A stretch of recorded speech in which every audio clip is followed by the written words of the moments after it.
this next part, we're going to focus on multi-step absolute value equation, meaning that you're going to involve more than the usual steps in the last example in the last section that we went over. So let's take a look at example 1. We have the absolute value of x minus 5 plus 2 equal to 9. So the first step is to see if the absolute value is by itself. In this case, it's not, because we have a plus 2 behind the absolute value. So what you're going to do is I'm going to cancel out this plus 2 on both sides. So minus 2 on the left, minus 2 on the right. So that way I can get the absolute value by itself. So x minus 5, the absolute value of x minus 5 equal to 9 minus 2, which is 7. Once I get the absolute value by itself, meaning nothing in front, nothing underneath, nothing behind, I'm good to go. Now I'm going to write the two equation. Now my inside will be x minus 5 written twice, x minus 5. 1 equals to positive 7, 1 equals to negative 7.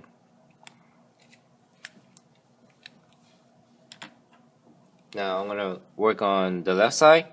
So to cancel out the minus 5, I'm going to add 5 on the left, add 5 on the right. X equals 7 plus 5, that's 12. So our first solution is x equals 12. Now on my right side of the equation, minus 5, so cancel out, it will be plus 5 on the left, plus 5 on the right. X equals negative 7 plus 5, that's negative 2. So our second solution is x equals negative 2. So here are our two solutions. If you want to double check, simply just plug it in, simplify the inside, do the absolute value, add 2, and see if it equals to 9. In the second example, we have 2 times the absolute value of x plus 3 equal to 8. So again, we want to make sure if the absolute value is by itself. In this case, it's not, because we have a number in the front. It's 2 times the absolute value of x plus 3. So the opposite of multiplication, I want to divide by 2, divide by 2. Now again, the reason I know I'm dividing by 2 is because it's a multiplication. This is very different if this was a plus or minus between the number and the absolute value in the front. So repeat, it is very different if this was a plus or minus in the front of the absolute value. So I am able to divide by 2 because this means 2 times the absolute value of x plus 3. So since I'm dividing, I'm left on the left side, x plus 3, the absolute value of it, equals to 8 divided by 2, which is 4. Check in if my absolute value is by itself now, nothing in front, nothing behind, nothing underneath, I'm good to go. Rewrite the inside of the absolute value twice, so x plus 3, x plus 3, one equals to positive 4, the other equals to negative 4. Now I'm going to solve for x, so here, cancel out the plus 3, I have to do minus 3 on the left, minus 3 on the right. X equals 4 minus 3, which is 1. So our first solution is x equals to 1. Then on the right side of this equation, same thing, minus 3, minus 3. X equals negative 4 minus 3, that becomes negative 7. So x equal negative 7. So here are our two solutions for this example.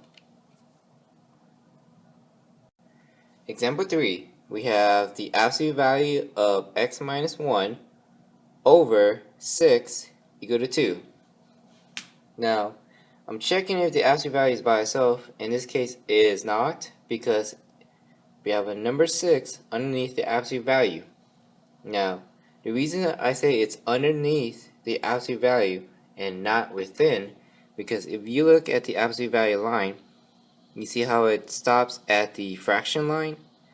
Had the 6 been within the absolute value, you would see that it was going to be a small fraction with the absolute value covering both x minus 1 and 6, meaning that you would have seen a longer vertical line here and here if the 6 was inside.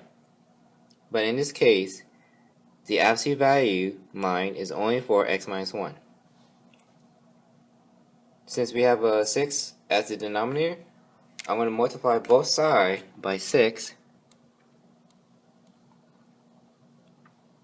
So that way when it divides, the only thing I have left is the absolute value of x minus 1. 2 times 6, that's 12.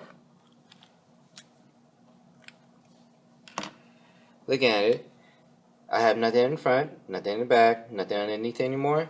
So now I can rewrite the inside twice. X minus 1 equal to positive 12 equals to negative 12. Now I'm going to solve for x. So the left equation, to cancel out the minus 1, add 1 here, add 1 here. X equals, the ones cancel out, 12 plus 1, 13. So our first solution is x equal 13.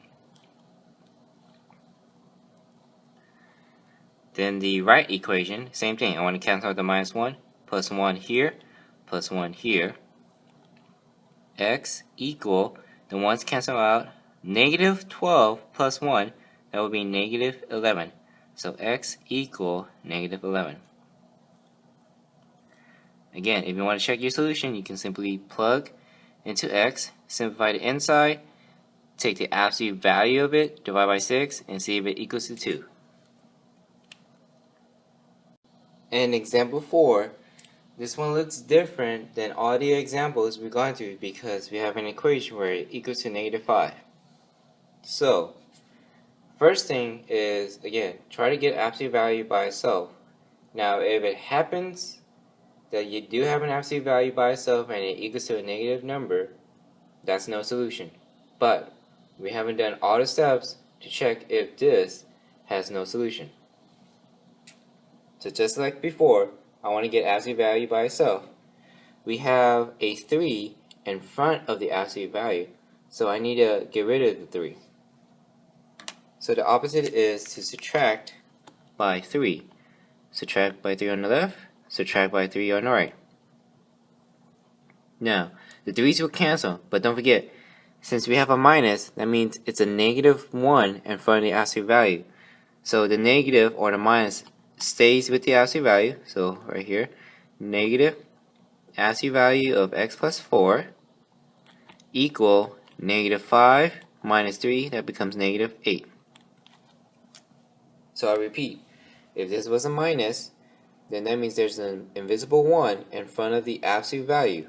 So let me write it right here. Invisible 1. Invisible 1. You only do this if there's a minus, but the same concept can be applied if it was a plus. I'm almost done with the absolute value by itself. So I repeat, I'm almost done trying to get the absolute value to be by itself. We still have a number in the front, directly in the front. It's negative 1 times the absolute value of x plus 4. Right here, since it's multiplication, I'm going to divide the left side by negative 1, divide by negative 1 on the right side. So here, negative 1 divided by negative 1 becomes a positive 1, and then I'm going to have x plus 4, the absolute value of it on the left side. Negative 8 divided by negative 1 becomes a positive 8. So let me check. The absolute value of x plus 4 is by itself, nothing in the front anymore, nothing in the back, nothing underneath, equals to a positive 8. So that means I'm good to go. I can continue. So I'm going to write the inside twice. X plus 4, x plus 4. The left side equals to positive 8. The right side equals to negative 8. On the left equation, when I'm solving for x, to cancel out the plus 4, I'm going to subtract by 4 on the left, subtract by 4 on the right. X equal 8 minus 4 is 4. So our first solution is x equals to 4. My right equation, same thing. Cancel out the plus 4, minus 4 on the left, minus 4 on the right. X, this cancel out. Negative 8 minus 4 becomes negative 12. So our second solution is x equals negative 12. So x equals 4 and x equals negative 12. So again, if you want to double check, plug in 4 and negative 12, one at a time, into x, simplify the absolute value, and then take the absolute value of the inside number and simplify with the 3 in the front, and you'll see it equals to negative 5.